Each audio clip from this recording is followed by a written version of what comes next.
Bonjour à tous, bonjour, bienvenue sur une nouvelle interview de Coach et Coaching, la chaîne, je vous rappelle, pour choisir votre coach et aller à la rencontre des coachs issus de l'Institut des neurosciences appliquées. Aujourd'hui, nous recevons Laurence, qui est une chère à mon cœur parce que nous avons fait nos études ensemble à l'INA, justement. Et donc, je vais te demander de te présenter, Laurence. Bienvenue. Merci Nathalie, un plaisir d'être avec toi. Eh bien écoutez, je suis Laurence Villeneuve, j'ai fait l'INA, donc comme a dit Nathalie, et en fait pour moi c'est hyper important tout le contact, l'approche, l'humain. euh, c'est quelque chose qui me tient vraiment à cœur, d'être proche des gens depuis toujours. Je me suis rendu compte au cours de ma vie que j'étais une personne, disons, résiliente, naturellement. Euh, alors, pas forcément de suite, hein. Les émotions, je me les suis pris comme tout le monde, mais naturellement, en fait, je suis assez résiliente. Et je me suis rendu compte aussi que je tirais les confidences, les secrets de famille. Mm. Et je me suis dit, il y a quelque chose à faire avec ça. Moi, de base, je suis responsable service client. Enfin, je l'ai été pendant 20 ans, Mm. donc dans le milieu corporate. Et j'étais dans une super équipe, vraiment. Ça, c'était génial. Mais travailler au service du capital, j'avais du mal. Et j'avais envie de mettre mes capacités, mon savoir-faire, mon savoir-être au service de l'humain. Et donc, j'ai cherché comment faire. Alors, je suis allée dans plusieurs voies. Oui. Euh, et, et à un moment donné, comme je suis assez portée sur la spiritualité, Oui. je me suis rendu compte que il y avait pas mal de gens qui, eux, n'étaient pas du tout intéressés par ça et que j'avais envie de les aider aussi. Et donc, je me suis naturellement portée vers un coaching en neurosciences appliquées pour pouvoir, en fait, expliquer exactement les mêmes choses, mais via d'autres moyens. Mhm. Donc, en fait, pour mes clients, euh, je vais m'adapter en fonction de leurs propres croyances. S'ils sont purement, on va dire, cartésiens, Oui. je vais m'adapter et mon langage sera différent. Et si je suis sur des personnes portées aussi sur la spiritualité, pareil, je m'adapte. Euh, et, et on arrive au même résultat, c'est ça qui est génial. Exactement. Oui. C'est- C'est-à-dire que peu importe la méthode, en fait, on se rend compte que tout converge, hein, même quand on regarde les différentes religions, etc. Bon, je ne vais pas rentrer dans le sujet, c'est pas le débat. Mais voilà, c'est que c'est des choses qui me passionnent. Et donc, je me suis lancée là-dedans. J'ai continué mon cheminement aussi vers d'autres formations. Mhm. Euh, et aujourd'hui, par rapport à mon vécu Mhm. et à mon cheminement personnel, je me Mhm. suis orientée vers l'érothérapie. D'accord. Oui, j'allais te demander finalement maintenant, qu'est-ce que c'est ton métier? Qu'est-ce que tu... Voilà. Donc je suis coach de vie, accompagnatrice euh, et, et érothérapeute. Héros-thérapeute. Donc voilà, je vais à la fois d'une certaine manière, d'abord aider les gens au niveau du coaching. Ils ont un Oui. objectif, ils ont quelque chose. Moi, je travaille surtout sur les changements dans la vie. Ah oui. Donc, les changements, c'est-à-dire que ça soit quelque chose que tu aies envie de changer dans ta vie. Mhm. Je ne suis pas bien, ma vie me plaît pas, je m'ennuie, Mhm. la vie c'est triste, etc. Euh, et les changements qui sont subis. Mhm. Et donc, qui dit subi dit mal vécu. Oui. Ou alors, on anticipe, je sais pas, un départ à la retraite, par exemple. Oui. C'est un changement dans une vie. Oui. Oui. Voilà, certaines personnes ont tout tablé sur leur métier, et d'un seul coup, paf, ils disent ça, Mhm. ils passent quand même un nombre d'heures énorme dans notre vie. Mhm. Donc, comment on se réadapte, quels sont les points vers lesquels on peut aller pour être mieux. Donc les changements, ça peut être aussi une rupture amoureuse, Oui, oui. voilà, un déménagement, enfin tout ça, c'est en fait quand même assez perturbant dans une vie Mhm. finalement. Et donc là, je vais aider les personnes à changer d'état d'esprit et, euh, et aborder la vie sous un autre angle, Mhm. voir autrement les choses. Mhm. Ma nature résiliente a fait que me suis rendu compte que on évoluait, mais vraiment, vraiment euh, différemment. Là, je vais parler un petit peu de statut de victime. Oui. Si on se prend toutes les choses de la vie euh, comme, comme un état de fait, comment je dirais, de victime, c'est-à-dire qu'on est là, on subit, voilà, Mhm. c'est ça que je Mhm. cherche. On subit, mais oui, voilà, ok. Il nous arrive des choses dans la vie, mais on a le libre arbitre de choisir dans quel état d'esprit on le vit, en fait. Exact. Exact. Voilà. On a Donc, on toujours une contacte, action à voilà, faire. Mhm. comment on peut contacter l'état d'esprit qu'il faut pour, de toute façon, c'est là, hein, le problème, il est là, il faut qu'on y fasse front. Soit je me lamente tout le temps, tout le temps, tout le temps, puis qu'est-ce que ça apporte? Mhm. Bah si, le statut de victime, donc nous on sait ce que c'est, hein. C'est-à-dire que bah, on attire, on attire, on veut montrer combien on souffre pour attirer l'attention des autres, l'amour des autres, hein, Mhm. quelque part. Voilà. Ou alors, bah, en fait, on est créateur de sa vie et on se dit, OK, maintenant, qu'est-ce que je fais? Et Ouais. c'est vers ça que j'entraîne les gens. Et puis, il y a le côté Alors, héros-thérapeute. voilà, je reviens à Ah, ah, l'érothérapie qui m'interpelle. Je ouais, suis curieuse. Et, carrément. et je me demandais quel genre de personnes viennent à toi finalement dans le cadre pour des accompagnements en érothérapie. Alors, Quelles déjà, sont leurs qu'est-ce que difficultés? Voilà. Déjà, Mhm. qu'est-ce que l'érothérapie? C'est vrai, tu Alors, as raison. Qu'est-ce que c'est? hérothérapie, donc ça vient de Eros, le dieu de l'amour, de l'érotisme. Et là, on va voir les différentes typologies sexuelles Oui. des personnes. Donc, qu'est-ce que j'aime, sexuellement hein, parlant? Mhm. Euh, il y a différents types de sexualité. Mhm. Donc, on peut être axé que sur un type. Mhm. Vraiment, c'est celui-là, moi, c'est que ça. Ou alors, on peut en avoir plusieurs. Bah, moi, j'aime bien ça, puis j'aime bien ça aussi, j'aime bien ça. Là-dedans, quelles sont les ombres, quelles sont les lumières, euh, qu'est-ce qui, euh, euh, qu'est-ce qui fait que ça bloque? Mhm. En fait, j'aime bien ça, mais je l'assume pas. Mhm. Voilà, donc toute la partie communication. Alors, les gens qui viennent à moi, en fait, c'est simple. C'est toutes celles qui ne sont pas épanouies sexuellement. Mhm. Hein. Tu dis Donc, le toute spectre seule, est là. tu accompagnes surtout des femmes ou des couples? En fait, oui, mais mon souhait, c'est d'aller vers les hommes. D'accord. Parce qu'en fait, il y a une grande souffrance Mhm. des hommes, une sexualité,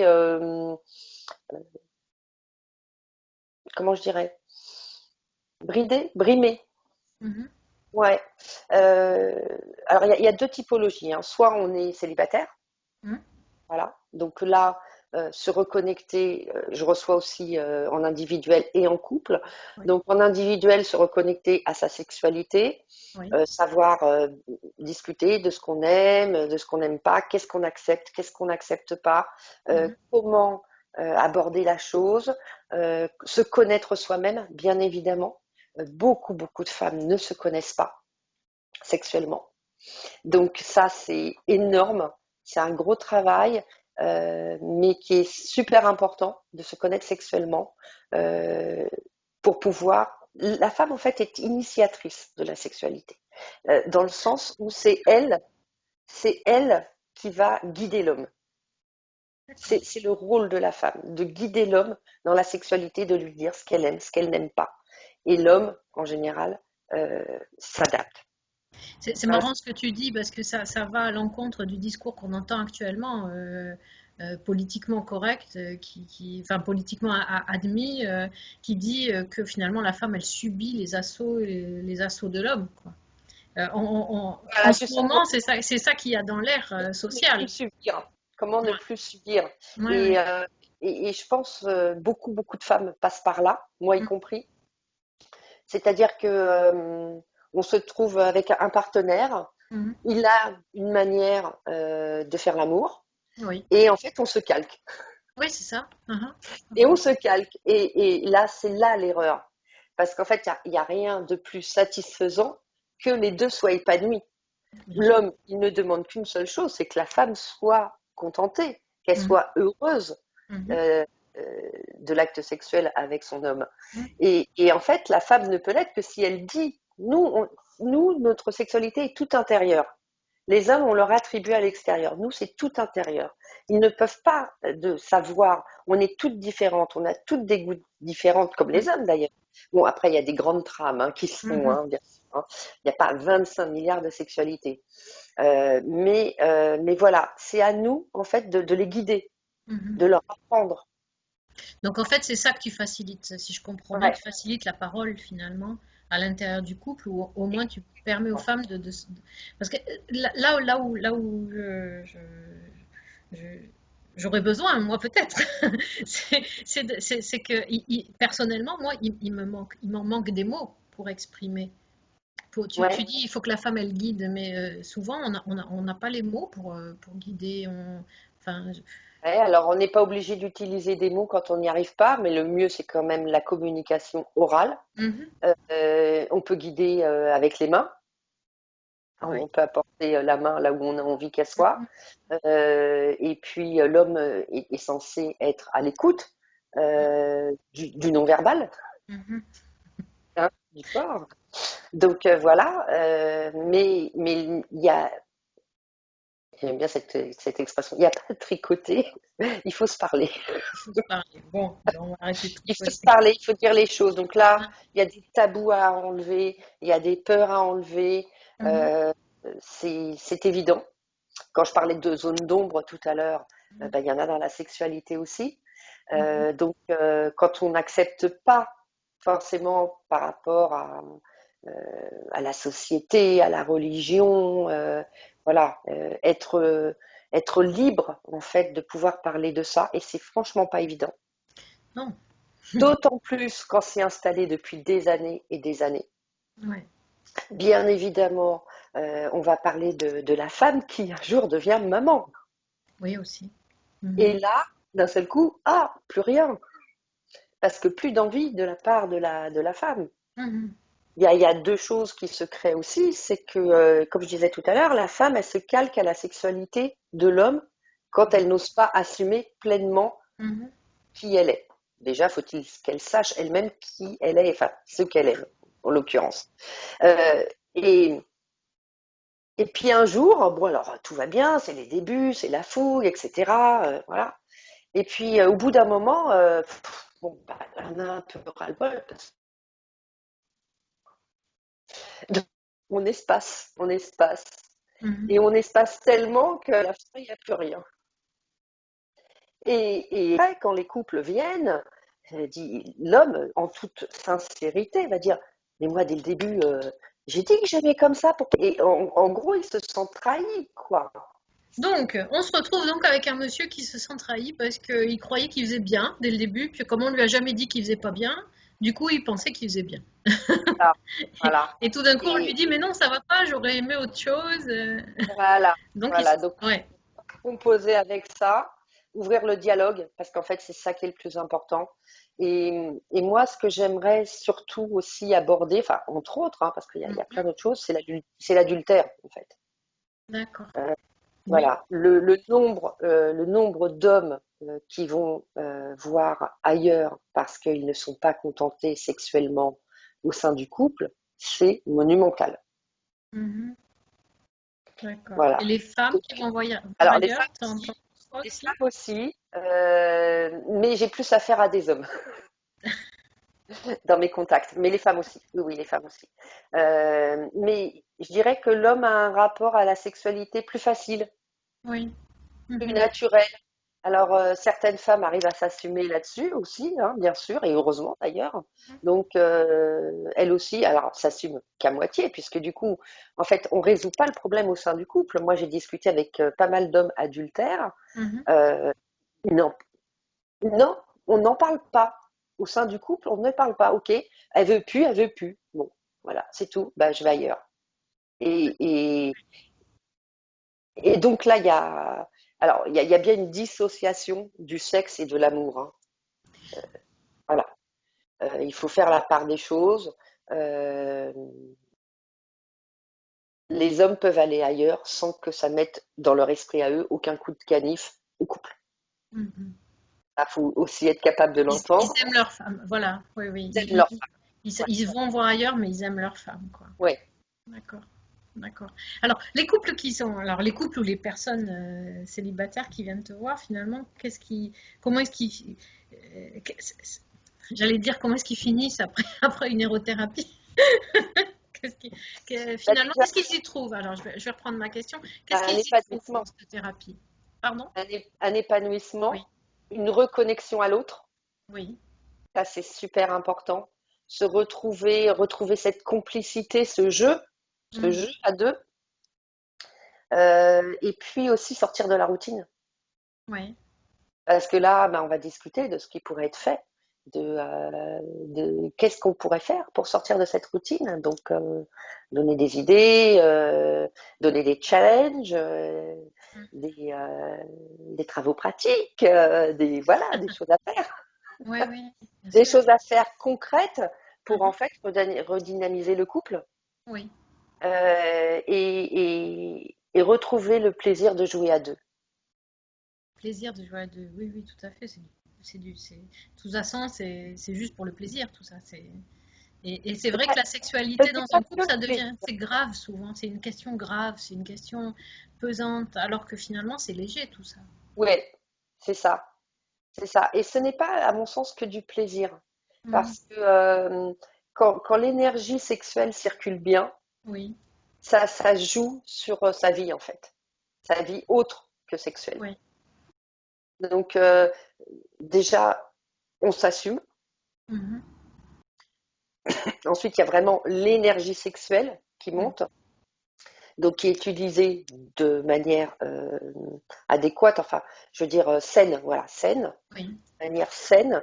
Et en fait, on va, dans la vie, ça va transparaître par une meilleure confiance en soi, une Mhm. meilleure estime de soi. Mhm. On se sent bien, on se sent aligné et en connexion avec son partenaire, Mhm. mari, sa femme, son Oui, amant, oui. maîtresse, peu importe. Mais on se sent en lien beaucoup plus fort encore et ça transparaît, voilà, sur tous les autres axes de la vie. Mhm. D'accord. Ok. Ça, t'as l'air passionné par ton sujet. C'est vraiment un plaisir de t'écouter parce qu'on on sent que tu es très impliqué dans tes accompagnements finalement, que tu t'impliques beaucoup et que ça te tient à cœur d'aider ces personnes, ces couples Oui, j'ai vu à tellement renouer avec cette énergie sexuelle, comme tu dis. j'ai vu tellement de tristesse, de lourdeur, Mhm. ouais, ces côtés aussi, comme dirait mon fils, malaisant. Ah oui. Malaisant, oui, c'est son Mhm. plus. Euh, et de frustration. Oui. De frustration et de gâchis. Mhm. Parce que ces hommes qui vont voir ailleurs, ou ces femmes qui vont voir ailleurs, Mhm. quelque part, bon, je dirais pas vraiment que c'est du gâchis parce que, en fait, ça apporte de la nouveauté au couple. Mhm. Mhm. Ça permet de redynamiser aussi le couple, d'aller voir ailleurs. Mais après, voilà, chacun avec ses envies et dans le respect de chacun et quand c'est fait de manière, je dirais, désirée ou acceptée, Mhm. voilà, là, tout est différent. Mhm. Donc là aussi, il y a un travail à faire sur la jalousie, bien entendu, Mhm. hein, puisque la jalousie, en fait, c'est un manque d'amour de soi. La Oui. jalousie découle de ça. Donc en fait, qu'est-ce qu'il y a derrière la jalousie? Quand on creuse, on creuse, on creuse, c'est qu'en fait, on a peur que l'autre nous quitte. Oui. Et pourquoi on a peur que l'autre nous quitte? Parce qu'on se trouve pas assez bien. Bien sûr. Donc on se trouve pas assez bien parce qu'on manque d'amour de soi. Mhm. Et à partir du moment où on a rempli cet amour de soi, Mhm. tout coule et tout peut être fun et léger. sans que ce soit un drame, en fait, et des émotions terribles derrière, Ok. de trahison, etc. Bon, on va laisser. Je suppose que ça aura réveillé l'envie à beaucoup de gens d'aller J'espère. de te contacter pour, bien sûr, pour renouer avec cette énergie sexuelle bienfaisante et du coup que ça transpire sur le reste de leur vie, des Ouais. domaines de vie, quoi. Je vais te poser les questions. On va arriver au terme de notre entretien. Je vais te poser des questions d'usage Vas-y, vas-y. qui sont donc actuellement. C'est quoi ton actualité? Est-ce que tu fais des ateliers ou est-ce que tu fais juste du face à face? Est-ce que raconte. Alors, alors, je fais du face-à-face, Oui, en présentiel ou par webcam. oui, Je travaille beaucoup avec la webcam. oui. Et je vais faire des ateliers Mhm, donc sur différents thèmes. Évidemment, l'érothérapie, bien sûr. mais je vais aussi faire des thèmes qui me tiennent à cœur, comme les émotions, comme les valeurs, enfin des choses autour de l'estime de soi. D'accord. J'ai pas encore vraiment réfléchi, mais des idées, j'en ai 25 milliards à la minute, donc je n'ai aucun souci avec ça, je vais trouver. Mhm. Mais je pense que je vais commencer par l'érothérapie. Et puis bah là, prochainement, j'ai une conférence qui va venir, ouais. C'est quand? Donc C'est quand ta c'est le conférence? 10 octobre, le 10 10, octobre 10 sur ouais, à Paris. Et le lien est sur mon site internet. Oui, on va mettre sous la vidéo tous les liens que tu nous transmettras pour que les Ouais. gens puissent te contacter directement.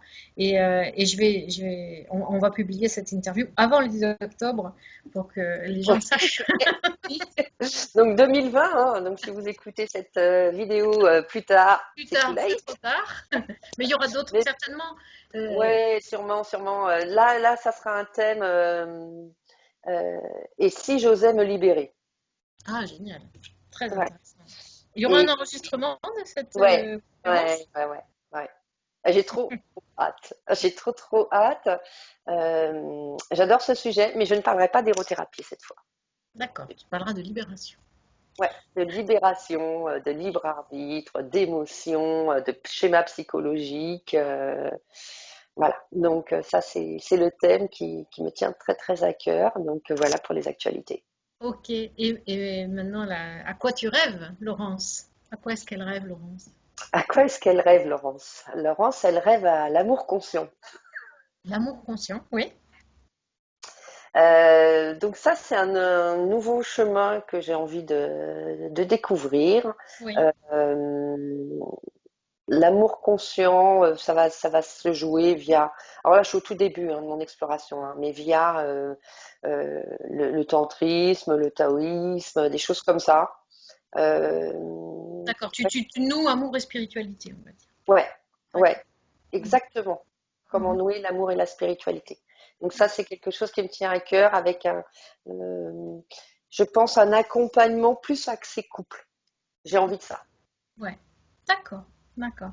C'est quoi la phrase qui te suit, une phrase fétiche ou Ouais, un slogan, quelque chose qui te suit?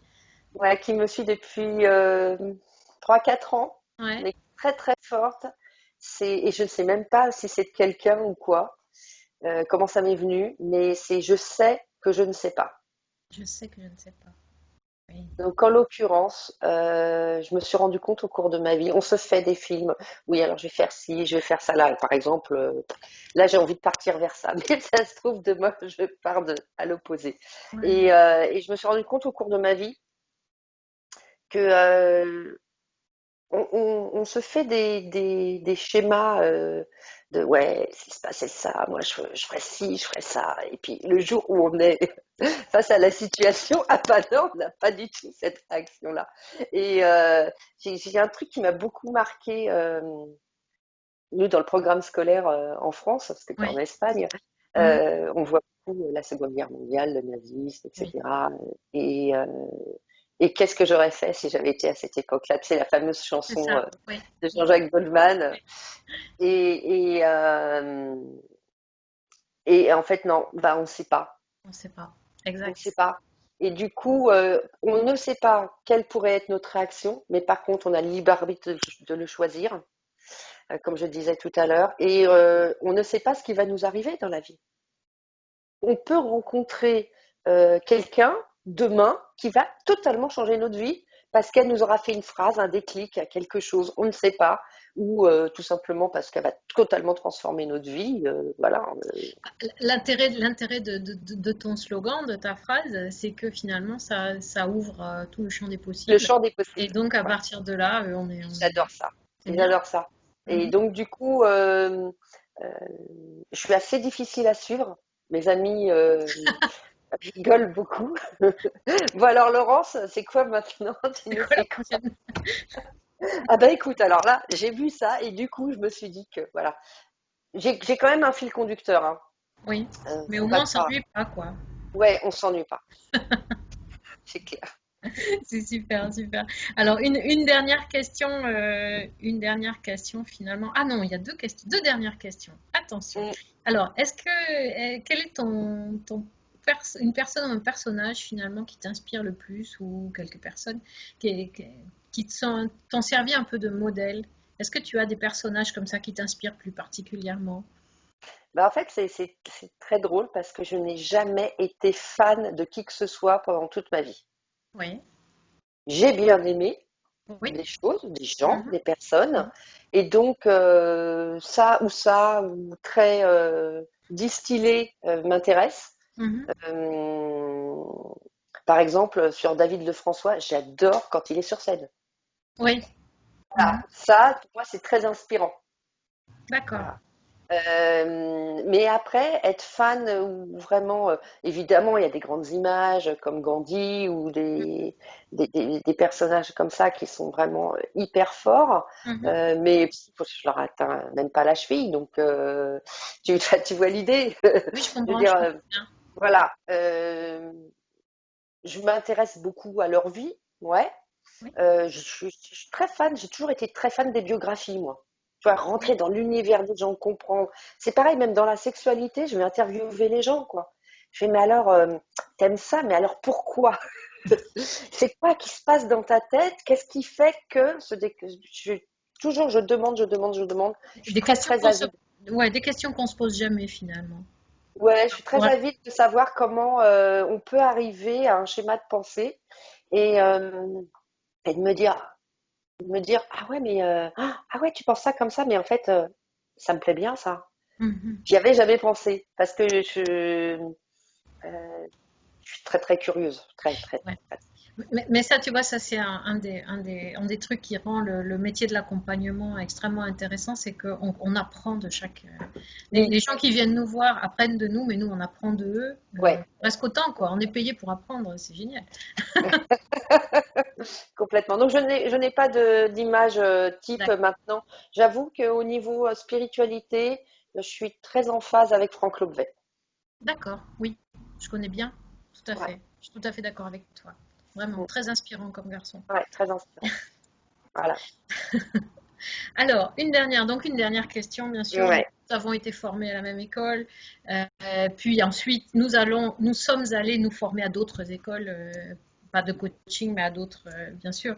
Il y a une formation, on est constamment en formation dans tous les cas. Oui, Quel conseil tu donnerais, toi, à un coach qui débute?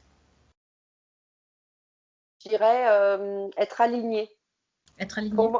moi, l'alignement, c'est quelque chose de très important dans la vie. C'est-à-dire, je dis ce que je pense Mhm, et je fais ce que je dis.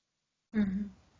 Ça, c'est donc quand on est aligné de tout son être, ça découle tout seul, en fait. Tout à fait. Tu vois? Après, voilà, bien réfléchir à sa spécificité, c'est-à-dire Mm, qu'est-ce qui fait que toi, tu es toi par rapport aux autres, oui. comme la question précédente que tu m'as posée. C'est pas évident. Laisser le temps, laisser infuser. Moi, ça m'a mis du temps. Très intéressant ce que tu dis actuellement, effectivement. Laisser le temps aussi, laisser se Ça m'a mis traverser un du temps. peu. Et Mm, en fait, tu vois, c'est par l'expérience, par ma vie, par ce que j'ai vécu, que je me suis dit, ok, j'ai vécu ça, j'ai vécu ça, j'ai vécu ça, qu'est-ce que je peux en faire? Je suis toujours dans cette optique-là, en fait. Mhm. Mais sur le coup, je me le dis pas, tu vois. Mhm. C'est après, a Ouais. posteriori, je fais, waouh, j'ai vécu ça. Comment c'est un univers qui me plaît, tu vois, par exemple, la sexualité, c'est un univers qui me plaît. Comment je pourrais aider les gens avec mon expérience? Et c'est là-dessus, en fait, que ça s'est fait tout seul. Mais aussi parce que je suis alignée, en fait, euh, avec ma vie. Mhm. Donc, en fait, l'alignement, il n'est pas que professionnel. Nous sommes des... Oui, tu es une personne qui accompagne des gens. Donc tu es Voilà. un être et qui fait. Voilà, Et exact. pour moi, c'est important. Ça fait partie de mes valeurs, donc c'est important. Super. Bah, écoute, merci beaucoup Laurence. C'était Et vraiment merci à un toi. plaisir de découvrir, de te découvrir et puis de découvrir cette spécialité qui est assez particulière, qui c'est rare et pourtant si nécessaire, l'érothérapie. Euh, Ouais, Je vous remercie d'avoir suivi cette interview et je vous invite à vous abonner, à mettre des pouces, à cliquer sur la petite cloche pour continuer à recevoir les prochaines interviews de la chaîne et puis d'aller visiter aussi les autres interviews qui ont été déjà faites. Merci beaucoup Laurence et puis merci Nathalie. on se retrouve bon, le 10 octobre, je ne serai pas à Paris Ouais, je sais. pour ta conférence, mais vous retrouverez, on va mettre sous cette vidéo, on va mettre toutes les coordonnées et pour qu'ils puissent savoir les gens quand est-ce que tu feras aussi d'autres conférences Ouais, et plus toutes les deux, tard. on va se retrouver sur l'aventure des Master Coach Ouais, c'est plus à de l'avant. Lina, parce que je me Exactement. suis engagée pour 6 mois là. Ouais, ouais, Ouais, ouais. Ça, c'est génial aussi. Tu vas voir, c'est intéressant. Bah, ouais. écoute, merci encore, Laurence, vraiment, Merci et Nathalie. merci à vous de nous avoir suivis. À très bientôt. Au revoir. Au revoir, Au revoir. Laurence.